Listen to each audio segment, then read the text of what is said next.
video we're going to show you how to assemble your Homeworker Plus chair. Your Homeworker Plus chair will arrive in a box with 4 separate pieces: the 5-star base, gas lift, seat assembly and backrest. Starting with the base of the chair, if you take the gas stem, literally slot that into the base of the chair. The seat pan and the base of the chair sits on top of the gas stem. You'll see that there's a hole in the centre onto the gas stem.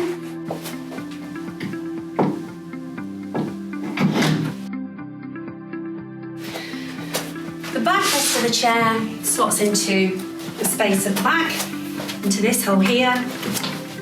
You can literally slide that into place. The chair is then fully assembled and ready to go. Thank you for watching our video. If you'd like any further advice on healthy working, you can visit our website at posturite.co.uk.